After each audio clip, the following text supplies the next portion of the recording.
Hi guys, and welcome back to another video. So today I've got 5 finishing exercises to help you become more clinical in front of goal.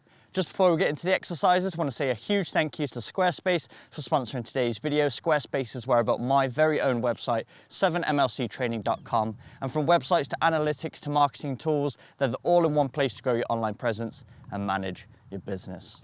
But let's get to work.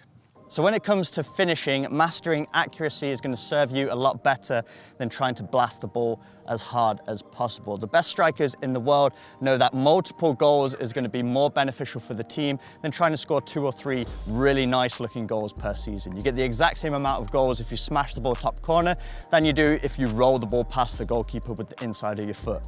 So really focus on mastering accuracy, those nice composed finishes that you can do under pressure consistently and make it very difficult for the goalkeeper to save. So all of these exercises we're going to master using the inside of our foot to guide the ball into the corner. So a couple of recommendations. As you can see, I've placed 2 cones down, 2 steps in from the posts. So these are going to be our target zones, the areas we want to put the ball in that are going to be very difficult for the goalkeepers to save. So I'd recommend implementing this into your own training sessions. And another recommendation, I'd recommend having multiple footballs. 2 to 3 is fine, obviously the more the better, because you're just going to get more repetitions. As a striker, the more repetitions you can get, the more automated it's going to be when it comes to a match situation. So jumping straight into the first exercise here, as you can see, I've placed down some orange cones diagonally from those target zones, and this is acting as the goalkeeper's reach. So the closer you get to the goal, the smaller the goal becomes because the goalkeeper starts to narrow down the angle. So this is reenacting that space. So we're going to be aiming to obviously the target zones either side of the orange cones. So for the first exercise, we're just going to roll the ball into the space towards that first orange cone. Then we're going to work on opening up our body using the inside of our foot to make contact with the center of the football, the same way we would perform a passing technique to guide the ball into the zones. So for the first rep, we're just going to roll the ball towards the front cone, open up the body, and then punch the ball into the side there. So as you can see, just rolling it along the ground. A very nice, simple technique that's going to be difficult for the goalkeeper to save. Then we retrieve the next ball. We can go onto the left foot now. So roll the ball into the space, open up, punch the ball into the corner. Nice and easy. For the next repetition, what I want you to do is roll the ball again, but this time we're going to reverse the finish. So you can even look towards the corner that we just placed the ball in, make the goalkeeper think we're going to open up our body and roll it down the side, and then we're going to reverse it into the opposite side. So we roll the ball towards the cone, make it seem like we're going to open up, and then we're going to wrap the ball into the opposite side. And then once you've mastered all of these techniques, I'd recommend going through each one for about 10 repetitions with each foot.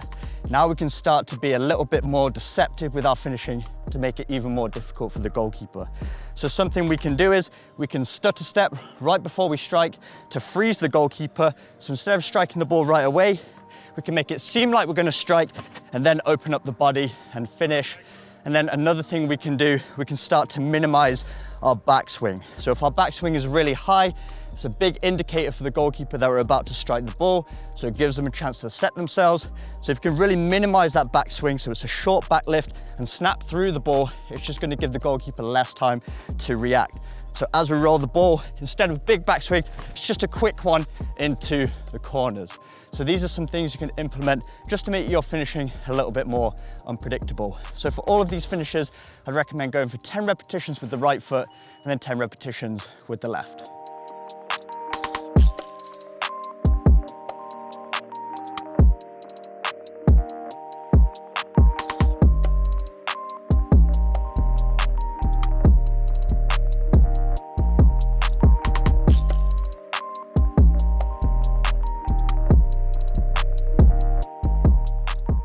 Moving into the second exercise, now we're going to work on finishing from an angle. So as a striker, you'll find yourself in all different situations on the pitch, different areas of the box, different distances. So it's really important to be adaptable so you can still be clinical and have a solution no matter what situation you find yourself in. So we're going to be finishing from an angle. As you can see, I've set up cones diagonally this time from the target area till about level with this near post. So that's going to be our target area to focus on. We're opening up our hips, using the inside of our foot to roll the ball into that far corner. And if you want an example of an absolute master of this technique, look up some highlights of Thierry Henry. He scored hundreds of these goals during his career, just slotting the ball, guiding the ball with the inside of his foot using that passing technique. So if I was to say to you, just aim for that target area, all I want you to do is pass the ball. Most of you are going to get pretty close to it because it's a simple technique. It's a technique you've repeated hundreds of times. There's no pressure. And that's the exact same technique we want to adopt with our finishing. Just because we're in front of goal doesn't mean we need to start blasting the ball and start losing focus. We still want to remain calm in these situations and roll the ball into the corner, because with a good firm pass into the corner, it's still going to be very difficult for the goalkeeper to save. You don't have to hit that top corner. You don't have to blast it with the laces. You just have to guide it and catch that goalkeeper off guard. So as you can see, as we reach this area here, I've really got to open up my hips so that I can expose the flat surface of my foot to contact the middle of the ball to guide it into that corner. 99% of goalkeepers, if you approach from an angle, will start to cover their near post and get in line with the ball. If they don't cover that near side and they expose this near one, just roll the ball into the corner. That's an absolute gift for you. But 99% of goalkeepers are going to start to move across and cover this near side, which means that far side will start to be exposed. So this is going to be the high percentage scoring area that you can roll the ball into. So for this exercise, all we're doing is starting on top of the 18-yard box here. We're going to roll the ball towards that near cone. We're going to open up our hips, use the inside of our foot to punch the ball into the corner. So we roll it towards, open up, punch the ball into the corner, and then retrieve the next ball. So for this one, I'd recommend going for 20 repetitions on the right foot, go across to the opposite side of the box and go for 20 repetitions on your left.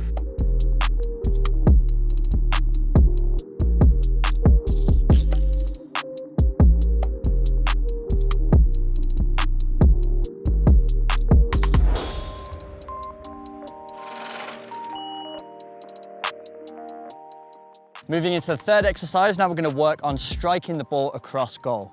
So everything up until this point has been using the inside of our foot, the most consistent area of the foot to strike the ball with.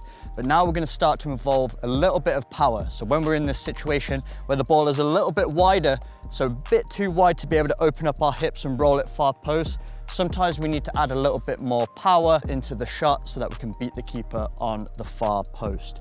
So for this exercise, as you can see, the diagonal cones are a little bit more aggressive this time, slightly more of an angle and slightly wider than the post. So similar setup, we're going to roll the ball towards that first cone here, and then we're going to work on using our laces. So the main focus of this technique is a clean contact in the middle of the ball. With our planting foot, we want to make sure we're pointing it exactly where we want the ball to go, so that when I strike through the middle of the ball, my hips are facing that direction, which is going to increase the accuracy of the shot and give it more chance of going in that far side. And for this technique, we want to aim for the bottom corner. Again, as we are at an angle, the goalkeeper is going to start to shift across. So not only is it difficult to get back across goal, but it's difficult to get low and back across goal. So aim low, because then if we slightly mishit the ball or we slightly lean back and the ball rises, it can still go into that top corner, but making sure we're aiming for that bottom corner, because that's going to give us the most consistent results. So we're going to start with the ball at the top of the 18-yard box here, roll the ball towards that near cone, chest over the ball, aim low into that far side, and try and aim for that side netting. And we're going to go from 20 reps with the right foot, go across to the other side, and do 20 reps with our left.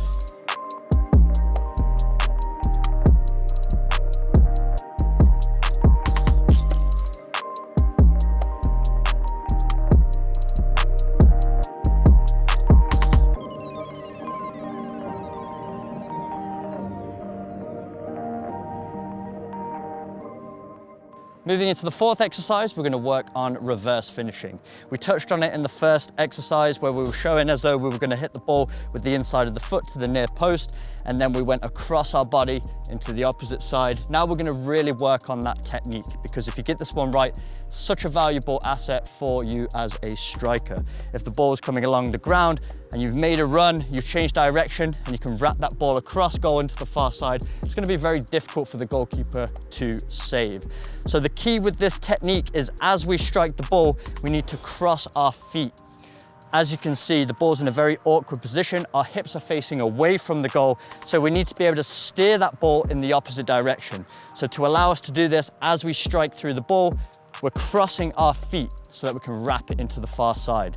So we can work on this by ourselves. Ideally, you'd like to have a teammate rolling the ball in so you can practice those first time finishes, but we can at least master the technique so that when we come to our training sessions with our teammates, we've already got that under our belt, and now it's just mastering the timing as the ball's rolling in.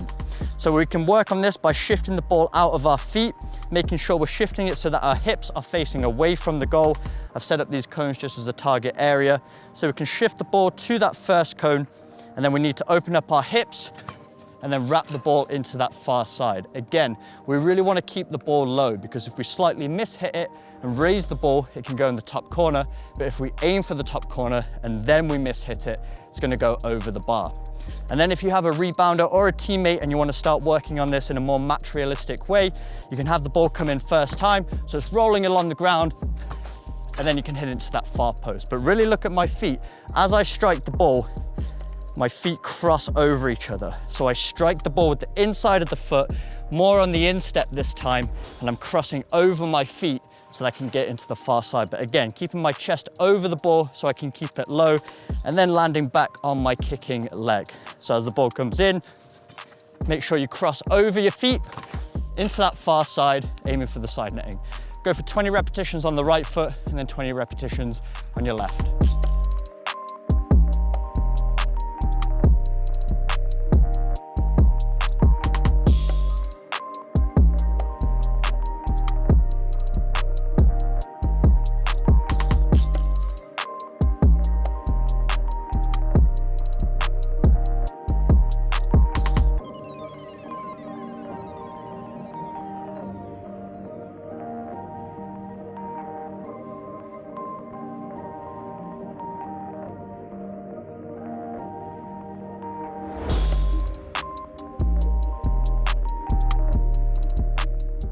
And moving into the fifth and final exercise, we set up just at the top of the 18-yard box here, starting with the ball outside the area, but our finishing is still going to be inside the box. So with all these exercises, as you can see, we're finishing inside the box, because as a striker, that's where the majority of your goals will come from.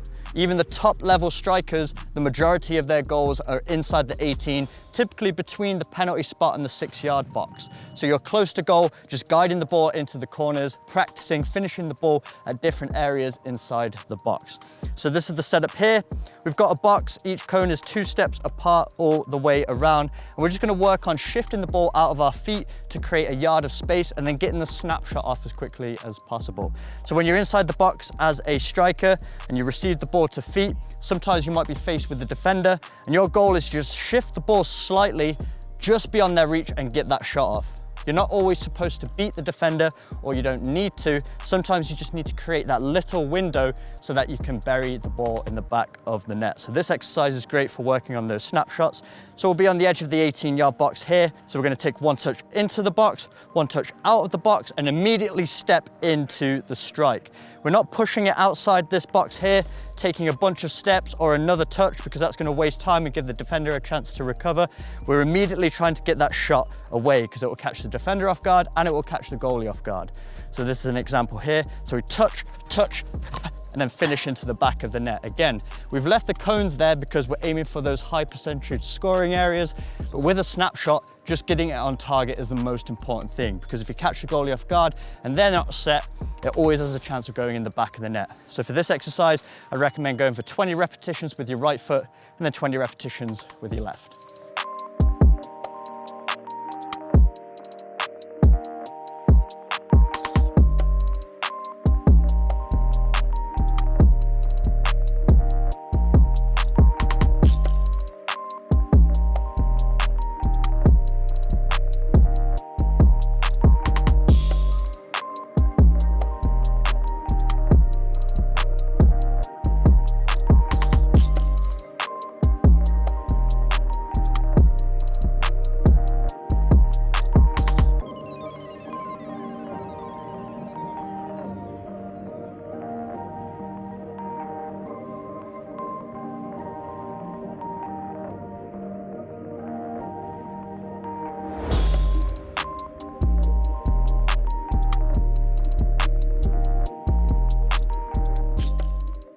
So there we have it, 5 exercises to help you become more clinical in front of goal. And just before I go, I want to say another huge thank you to Squarespace for sponsoring today's video. Squarespace is where I built my very own website, 7mlctraining.com, and it's become the central hub of my entire brand and allowed me to take 7mlc training to the next level by putting everything in one place, from my blog posts to my podcast, as well as my very own 7-day training programs. And if you enjoyed today's exercises and you want a full dedicated finishing training program, I'd recommend checking out Golasso. I'll leave a link to that in the description box down below.